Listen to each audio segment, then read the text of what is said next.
Disclaimer: this episode was recorded in August 2023. It's now found. So finally, listen in.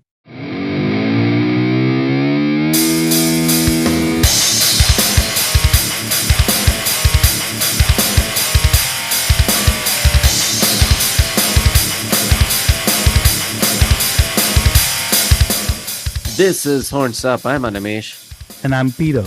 And we're super chuffed to have the one and only John McEntee, the founding member, guitarist, and vocalist of American death metal legends Incantation, and as well as Chuck Sherwood, who handles all things bass for the band. Horns Up, John and Chuck. Pleasure to have you guys here on Horns What's up, guys? What's going on, guys? Thank you for having us. Oh, yeah. Alrighty, so you heard two voices. Let's just do it once officially. Say hi, John. Hey, what's up? It's great to be here. Hell yeah. And say hi, Chuck. Very honored to be here. Thank you guys for having us. Yep, and that's only because this is an audio podcast. At the end of the day, people need to recognize you by the voices, right? So, there's a new Incantation album on the way titled Unholy Deification. It releases on the 25th of August. We're talking to you a few weeks before, so let's get to it. It's the band's 13th album. For some, 13's a bad omen. What does number 13 mean to you guys? Well, we embrace the bad omen. We are one with the bad omen. Actually, maybe this album will be the bad omen that we just spread apart to the rest of the world. Yeah, we're the problem. Yep. And there is no Deification solution. You're literally birthing an evil creature in the album, right? Exactly that. It's essentially like that. Each of the chapters of the songs and everything lead from a man to a god, and it's apotheosis essentially. So each one of the songs is each stage of ritual magic in order to become the very thing that you see on the cover, which essentially is like transcending space and time because it always existed, and the only way to actually transcend into it is to go through it. Wow, so that was the idea. That's pretty metal, of course. And really deep. How did this concept come about? Essentially, I had done a concept before with Dirges of Elysium, to where it was an individual soul was going through each of the rivers that from the Elysium fields through like what would become Tartarus. During the feudal period, Elysium was considered like a paradise, but by the time the transition into the more Greek deities, and it became like their hell. So instead of just being the land of demigods and people that were, supposed to be, I guess, like in repose for like a millennia, they in turn find it to be utterly destroyed and ash and horrid, So it was the journey of each one of those rivers, Styx, Acheron, Phlegnon, Leith, whatever. Now I wanted to create something of a larger and more epic scale. And that's where this idea came from. And it was to find all of like the elements of ritual magic, whether it just be like circles and altars and what they used to say, kalos, so it'd be like numbers and colors and astronomical, astrological, whatever, so on and so forth. So I wanted to add every single element in order to what would actually become something that would supersede life. So it dominates it. Fuck. I have to say, now the concept sounds so metal as fuck. We were just thinking about it and just like listening, but when you were explaining it, I was like, holy shit, this is not even like just metal, right? This is metal nerdery taken that to another level itself. But explain this to me, right? Because there's a pattern in how each song is named, right? There's the title, parenthesis, and a number. Now, what's the rationale or the logic behind that? Could you explain that? So the natural flow of the music actually is not the same as the natural flow of the lyrical content. So as like kind of like a hidden gem, you can actually listen to the album in two different forms. One of which you could actually follow the Roman numerals and follow the story if you actually have the physical copy. Or you can listen to the album in the musical flow in which it stands as of now.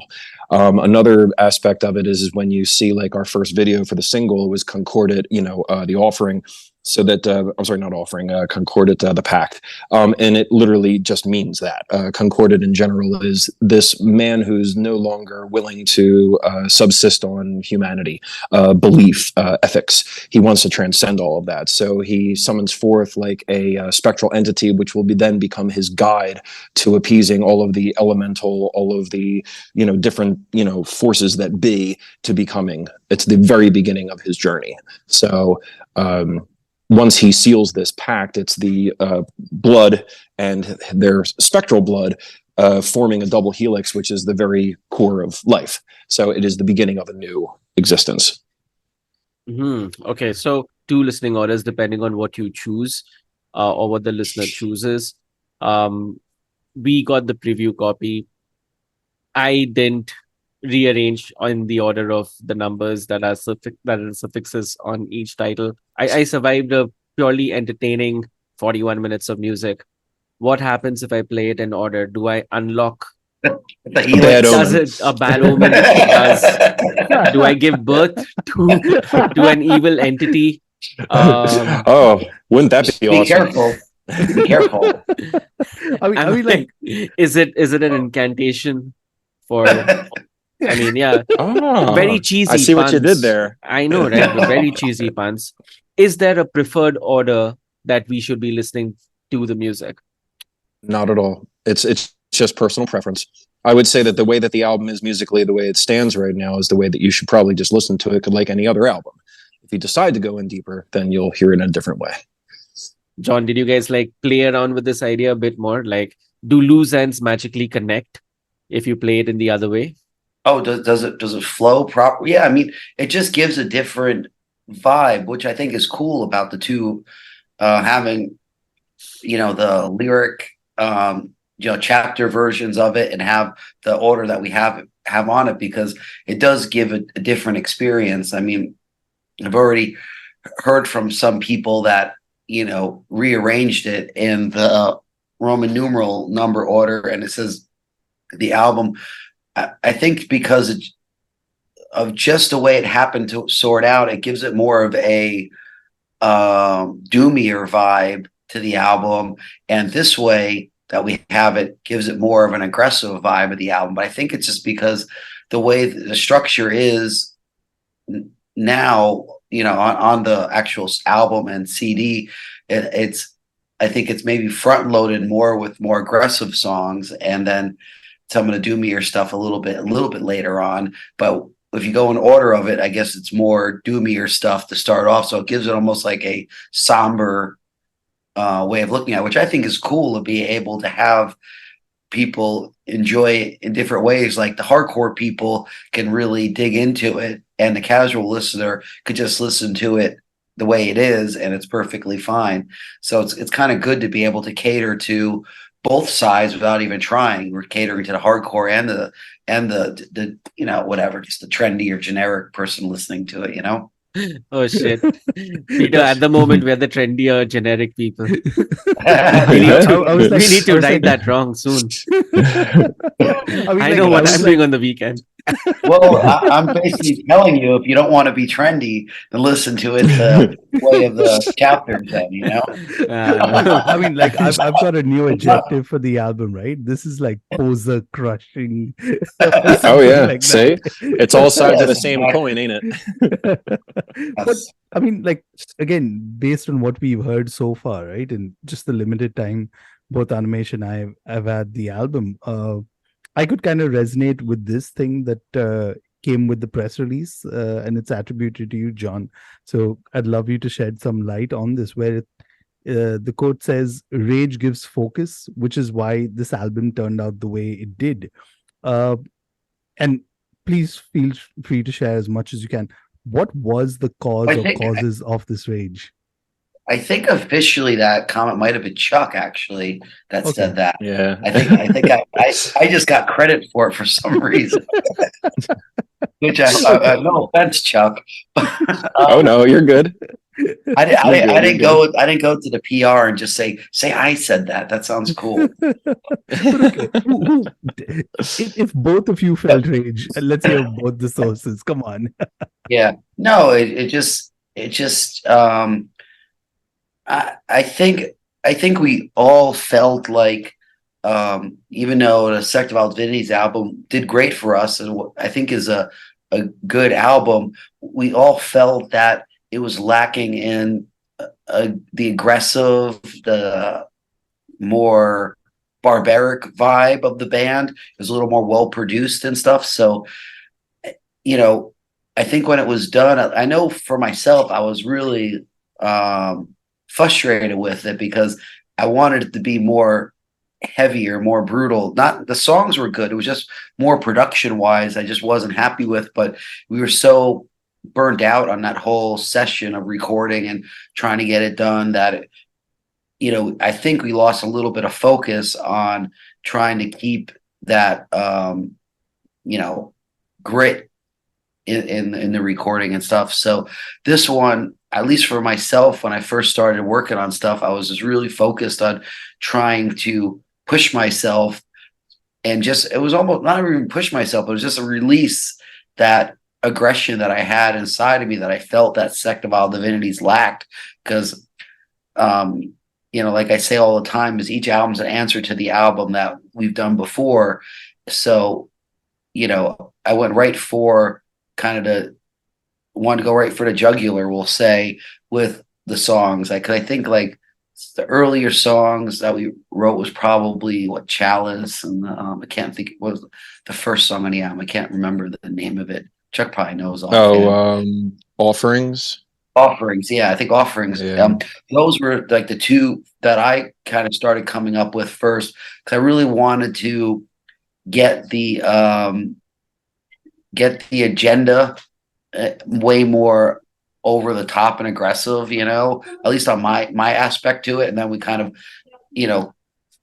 added songs that everybody kind of contributed on stuff afterwards. We came up with what we came up with. But for myself, I needed to get some of that aggression out of me, because I was frustrated recording the stuff for Sect of All Divinities, because after recording, I'm listening to them like, it's good and the songs are good and they're not bad, but there needs to be more hate, more aggression, more pissed offness, in my opinion.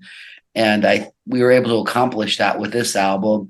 And I think for all of our sakes, we really were concerned about trying to, keep it as, barbaric and heavy as possible. Chuck, love to hear what you have to add to this. Did you feel something similar? Most definitely. From the second that I heard the song Chalice, it reminded me very much of John's past. It reminded me a lot about Revenant. Very aggressive, very fast. 1.5 billion changes, an arrangement that just keeps on going and going and going. And it really set the precedent for everything else that would follow. As long as, we all pretty much have the same mindset that Sect of Vile Divinities we were happy with, but I mean, it was an anomaly to me. I mean, I really am shocked in a lot of ways how positively it was received. And with that in mind, it was more like, wait until you see what's coming next. So push forth that effort to get more of that, focus into it. I mean, even when we were like, I'm sorry to interrupt, but even when we were releasing that, working on the release and getting it done, we're just like, I voiced I was unhappy with the way it sounded, and we just said, let's just put this out, let it be what it is, see what happens, and then just work on the next thing and put all that focus in on the next one. And that's what, we ended up doing or whatever. And, like Chuck was saying before I rudely interrupted, was, Sect of All Divinities surprisingly did really well and stuff, which we were happy about. And we don't get us wrong. It's not like we hate the album. We just didn't think it came out the way it's supposed to come. For us, it was weaker production than what we wanted. We like the dirt in there. We like the aggression. You like the barbaric vibe to it. And that was very, we listen to that album, it's very clean. Some of the low end girth is gone, but it's also very catchy. It's it has its moments. I just like playing those songs live and getting the live vibe out of them more than I do, listening to it. I think it's too soft or whatever for us, at least. I mean, as John said that, sorry, I didn't mean to interrupt you now. That it's like, as John said, that each album is a counterpart to its predecessor. So, when Sect came out, it was like, we're just going to push as hard as we can whatever was lacking in the previous. So right now it was just push as far as you can with it. And even the doom material that's within the context of this album is just as dark, as brutal. And I mean, man, John really outdid himself with some of these arrangements. He wrote all the layering and everything. So when it all blended together as a band, it really showed that we were onto something that was larger than the sum of its parts, and also a testament to his amazing writing style. It was impressive. And that song Altar, I think, is the one I was thinking of. I mean, my goodness, I don't know how that actually even is supposed to work, but it does. Yeah, okay. I mean, it's really the chemistry of everybody, because everybody puts such important stuff a part of this whole thing. Like, each song was, whoever wrote the core of it was better for everybody's contribution to it. It was like a good starting point, but we'll say when Luke or something put his 2 cents in there, either riff wise or lead wise or whatever, it made it better. And it was a great vibe to be in that situation where everyone's contribution is making something that we already like into something even more special. It's a great feeling, to be a part of. It's a magic, really, that you're doing and writing these songs. And if you have the right chemistry like we do, it's just amazing. When you listen back, you're just like, fuck yeah, like they took something that was like good, and because all of us worked hard, we made these songs great, which is awesome. I mean, I can't stress enough too, like having Luke's involvement with this album is it's really something that you need to take notice of, because he is like the embodiment of atmosphere. Every single layer that he's attributed to these songs brings new life into them. I mean, without it, it would be completely different. That's at least my opinion. And when it comes to writing, we are like a machine. Writing sometimes, one song in particular took us a matter of like about 3 to 5 minutes max. And exactly how it ended up is how it's going to be presented. And that was all of us. You're just rapid firing in succession of just, one idea after another, and there was no conflict. And I haven't been in a writing situation with John since like the Vanquish era. And it shows. I mean, he's an amazing asset, an amazing contribution, and a great friend. So, I mean, take notice of him. He's really outdone himself. Okay, this one's back for you, John. I mean, 13 albums later, has writing an incantation riff and song become like second nature for you? I mean, what kind of effort did it take to kind of feel satisfied with what you wrote? I mean, you kind of already answered this, but how many times does it essentially take, if you have to break it down, for a try for you to know that, hey, this is worthy of being an incantation song?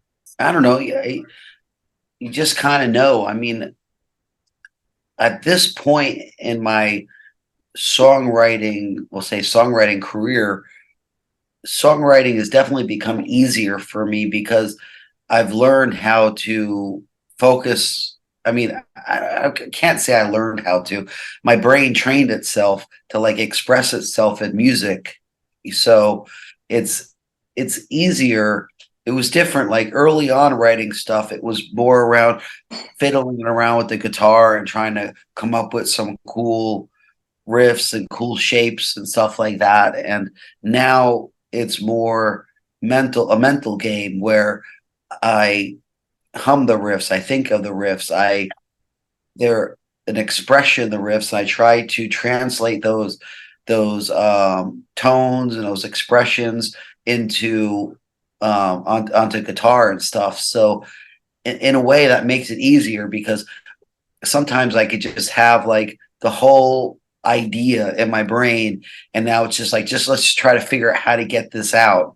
And it's usually like a pretty good shell of a song. And I mean, sometimes I could have a lot of stuff already, thinking, okay, add this part to it, add that guitar part to it, blah, blah. But a lot of times I still try to just get the basic shell that I'm thinking of, then bring it to everybody and see what they kind of think of it, and either alter it so everyone's happy with it, or leave it the way it is, but let everybody add their parts to it and try to bring stuff out of it. Because the important thing, I think, that I've learned about songwriting is that even though it is a selfish art to some extent, if you're not selfish and you trust the people that you're with to do great stuff, it could be better or give a whole nother concept than what you were originally planning, by having somebody else, get inspired by the stuff you write and they add their stuff. And so it's a even though it's a selfish art, I've learned to be very unselfish about it, because I like the whole process of creating stuff. I like the unity of the whole band working together on something. So, I'm all open for it. I know a lot of songwriters in my generation are very strict, and they want it like this way. It's like, this is my way. I want it, blah, blah, blah. And as long as it's not like ridiculously like fucked or like wimpy as all hell or whatever, usually everybody's ideas are great, and I do bad ideas too, because sometimes I'll have a vision on something and say like, okay, this is going to be cool. You just, have this idea, that idea, and then we get it to practice and it's like, wah, wah, wah, it just sucks or whatever, which is totally fine, because for me, it's more about just getting it out there and giving it a try. And sometimes it works, sometimes it doesn't. And sometimes even when it doesn't work, somebody gets inspired by something in there, and that turns into something, So, and it's wonderful to be able to work with 3 other people in the band that are all songwriters too. So it's like there's never any dry spots as far as like ideas. Either we work on a crappy idea, try to make it good, or we say fuck it and just work with someone else's idea and move on with that. So it's a really great environment. It's great. There's like a great energy to be around other people that are writing lots of material. Sorry about that. They're cutting the grass outside of my house right now. I'm sure I got 1.5 billion things going on this entire time. So just sorry. That's absolutely okay. Alrighty. So that was John. Chuck, what were your learnings from this album cycle? Did you learn anything new? Oh yeah, without a doubt, I always do. The thing is that it's a matter of the approach. When John was saying that you constantly present and it builds upon itself. It's an egoless situation. You bring in the riff, and then it's like, I don't know about that one, and you don't go, well, what do you mean? It's the best riff in the world, right? No, you just say, fine, move on, and then you can also have different perspectives and different outlooks of one particular riff that then leads into a different song. Sometimes it ends up being arranged in such a fashion that you end up cutting something, but it doesn't mean that it's like gone forever. Sometimes it's scrapped, sometimes it's actually replaced. Sometimes there's only one riff that actually starts it out, and it's not even a skeleton yet, and then we just build upon one riff.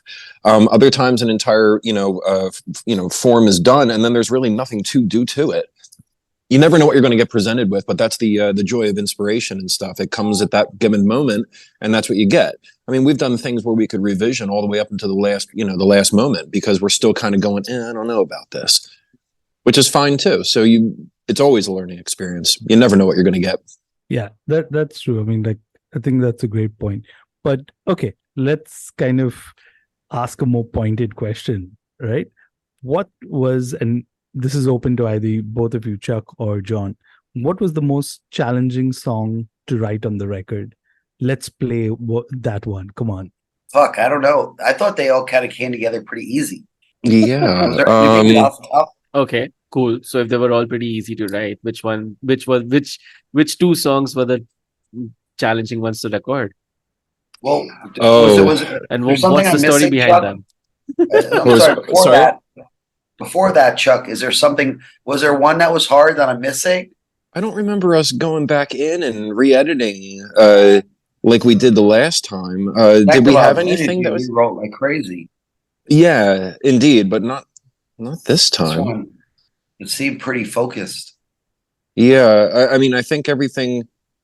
I mean, I'm starting to like trying to dig back, 2 years ago when this was being, put together. No, because like, some songs that had been changed weren't really like altered. They were just built upon. It was like, oh, we'll just add another layer, not rewriting or anything of that nature. No, I mean, I think it was actually all of it went really smooth when it came to writing. Okay. But yeah, so that as far as recording though, Oh, what do you think? well, Chalice was a pain in the ass to record. Yeah. And That's true. Megaron was as well, which was entirely Luke's creation. And his style is so wholly unique that he's showing me how to play the riffs. I'm like, that's not what you're doing, is it? You know what I mean? And I'm like, damn it. So it really was it was a good challenge. Yeah. That was something else. All Yeah, right. those two in particular. So that's I'd say Chalice was definitely a rough one to record because there's a lot of aggression to it. It's just a lot of notes. It has that twisty part in there that it's like the riffs going like back and forth with each other. So it was a little bit of a task to that one done. But also transitions are like bow, bow, bow, bow, and if you're not on with them, it's like you're 5 riffs behind now, and it's like damn it, Yeah. Yeah, So, yeah. 'Cause it is probably the most complex song on the album. I think it is Chalice. Maybe I don't know. It's hard to say. without a That doubt. one, Megaron is too. So they both are in their own way. It's they definitely were a bit of a challenge to record, that's for sure. Yeah, it's easier to come up with the ideas than to fucking execute them in the studio. Then you're like, fuck. Yeah, Well, why did it was even why did it have to be this way? Correct. Yeah. But it was like, I Right. remember when there was a demo version of Megaron that was created, Luke presented it and he goes, to be honest, he goes, I've never actually played these in succession. I hope this works out all right. And it was like, we just freight trained through it. And I was like, so you haven't even played this all the way through yet? And he's like, not yet. So that was it was a challenge for all of us. Yeah. Okay. For what it's worth, to me, Chalice is the one that has the most incantation signature as such on it. Awesome. So here it is. Here's Chalice.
So we're still chatting with Incantation.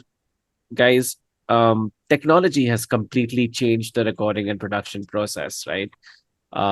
This album too, I believe, has been recorded individually and then assembled at the Incantation Studios. Do you guys miss the old school way of recording or producing music at all? I mean, we are all old school in that nature. We kind of believe that being in the same room, jamming and hashing it out together kinds of brings up better chemistry. But what are the pros of doing things this modern way?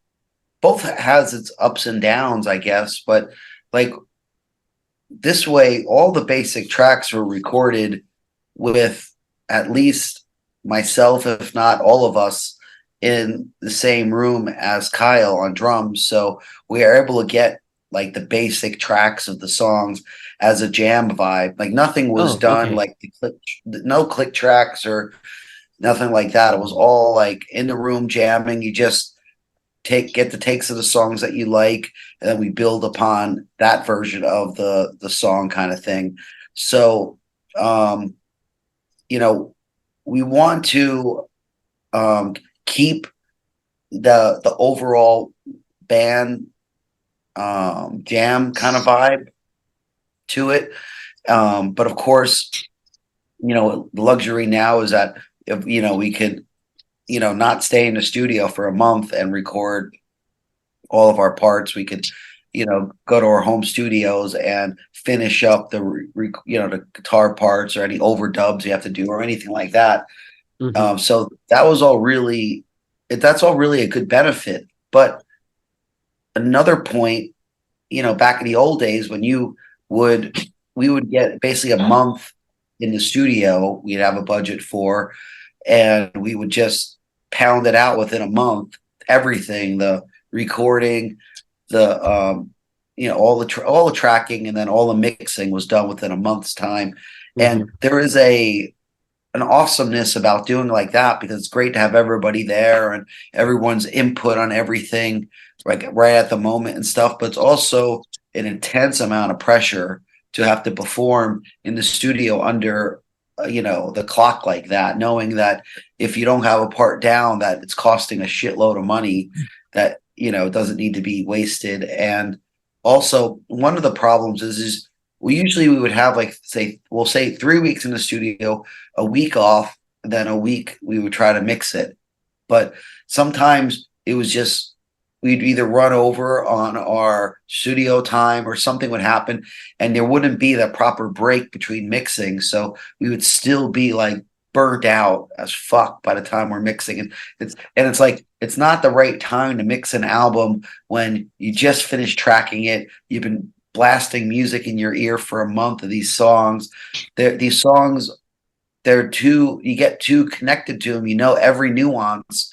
So when you're trying to mix, you're not looking at it in a fresh way. You're worried about stupid nuances and stuff, and not worried about the overall thing. So in that case, it's way better now because we send it off to Dan, and Dan kind of does his magic to it or whatever and sends it to us and gives us something to judge by, which is actually a better way than when we were all sitting in the studio like, oh, we need this symbol up more or this little break needs to be higher. Like all these little nuances, we end up like fucking up our recording because we're worried about stupid stuff and not worried about the overall vibe of the song. So I mean, both have their positive and negatives. I do miss the old way of doing it, but the new way is definitely we've made it as efficient as possible, and it works around everyone's schedule well because we don't all have to take off a month's time from work or whatever we might have going on to do this.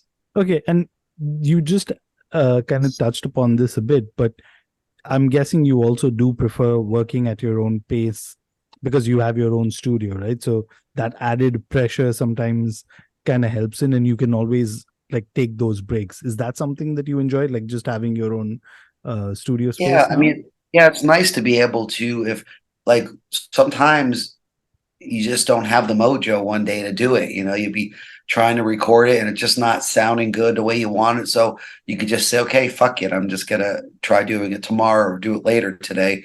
In the studio, if you don't have your mojo that part, it's like the world's gonna end and we're all gonna die because you don't know exactly now. And then we have to find something else to do to utilize the time, and it turns into a big drama where you just try to push yourself. It's good to push yourself sometimes, but it's not good to push yourself if what you really need is time to either get away from, get your head out of the game for a little bit, or sometimes you just need to practice the riff more. Like, you were able to play it at practice fine, but when it came down to like really focusing in on it on a recording, you realize that there's a little part of the riff that you didn't play as tight as you need to for the recording. Sometimes you just need the time. Now we have the time working at home to fix those little things. Before in the studio, it was just like, holy fuck, we're fucked. Everyone, like I said, everyone's gonna die. The world's gonna explode because you don't know this 2-second part of the riff perfect. Yep.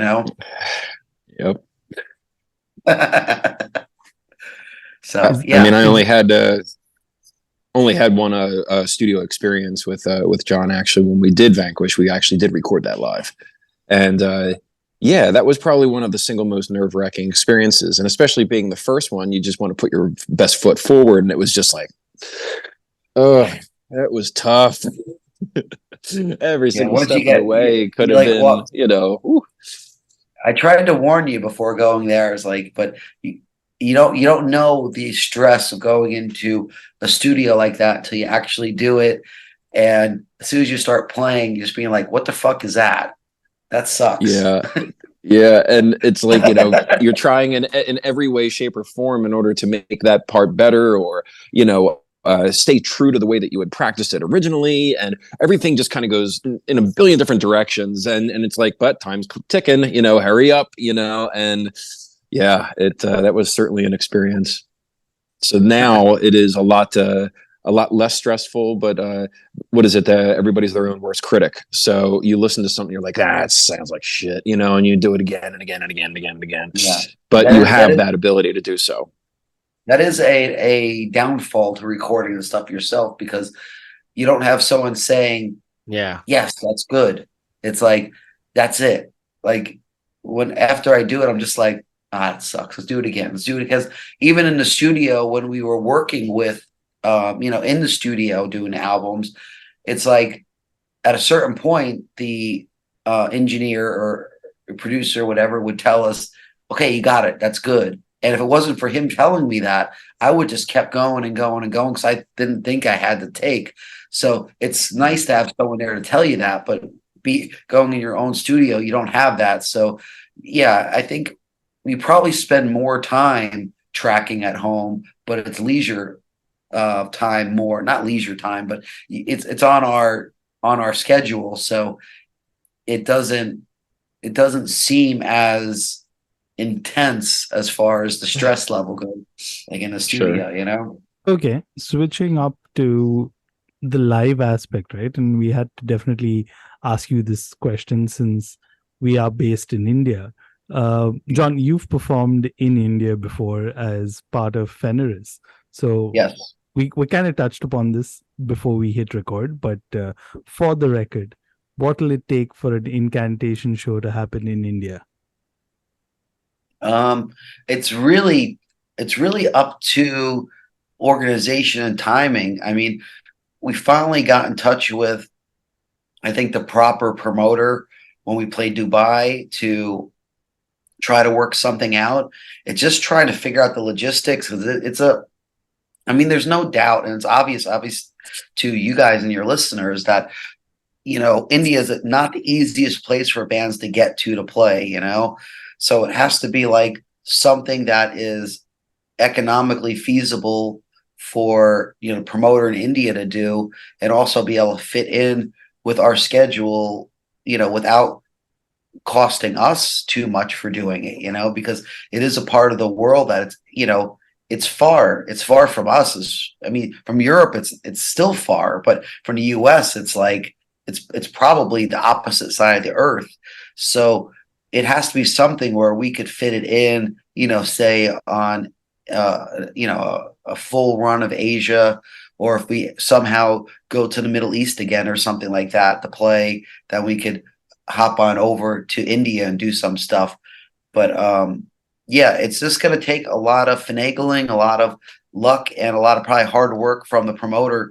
But I think if you guys really want to see us in India, it's going to be important to make sure that you let the promoters in India know that you want to see us, so they feel that their time, effort, investment in doing it is going to be worth it for them. Because at the end of the day, they have to feel like, okay, we're going to bring this band over. We want to see, but we also don't want to lose our asses like a motherfucker doing it. So if they have the support from the fan base, letting them know that this is what they want, then that will definitely help the situation out, because it's not like we're, money grubbing and like won't do it for, a reasonable price. But it's not just that. It's the fact that it's just a difficult place to even get to. It's like, just to get there is very expensive. That's part of the problem. It's not even the show fee and that kind of stuff.